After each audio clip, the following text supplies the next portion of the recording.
Captain America, the sequel, just came out, Captain America, the Winter Soldier, and I, for one, thought it was awesome. He's fast. Strong. Had a metal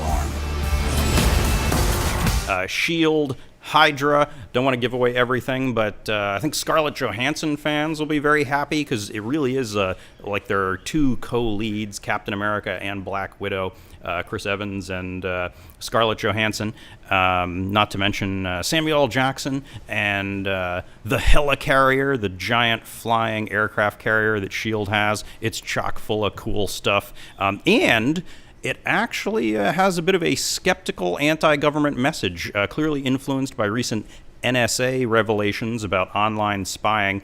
Captain America has to ask himself some serious questions about how much he can trust the government he has fought for. I don't. Do you trust the U.S. government? Are there worse governments out there? Maybe Russia's. Oh, there are a lot of worse governments. I don't really subscribe to the view that there aren't gradations in terms of the behavior of the state. Obviously, you'd rather live in the United States or Holland or even France than, say, North Korea or Cameroon, which has had the same dictator for the past 3.5 decades. I joined S.H.I.E.L.D. to protect people. Captain, to build a better world, sometimes means tearing the old one down. And that makes enemies. How do we know the good guys from the bad guys? If they're shooting at you, they're bad. I guess the one Russian character in Captain America is Black Widow, played by Scarlett Johansson. It's a big week for her because her sci-fi movie Under the Skin is also out. It's a low-budget, weird, slow-moving, artsy movie.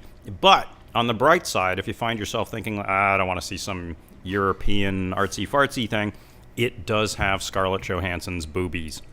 Something we have not been treated to unclad in any prior film. So that alone might be a reason to go see this odd little quirky sci-fi movie.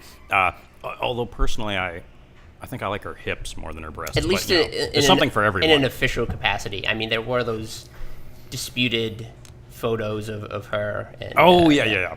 Right. That heroic, I mean, criminal person who got a hold of her selfies.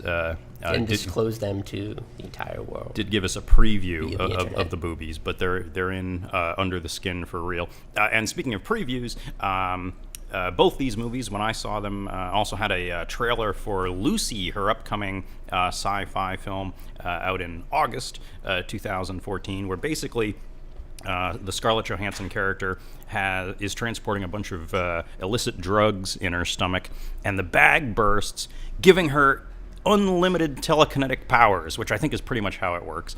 And so we'll get to see her like fighting off gangs of thugs with machine guns using her telekinetic powers and understanding the secrets of the universe.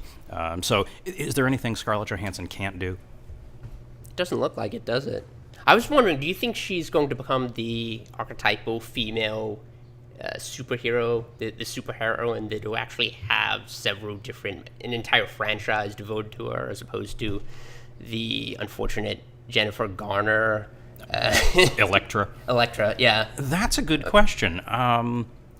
It does seem like if Marvel is smart and they see Lucy do well, they would do well to make solo Black Widow movies. I will say, though, anybody who's impatient for a solo Black Widow movie, you sort of get half of that with the Captain America sequel.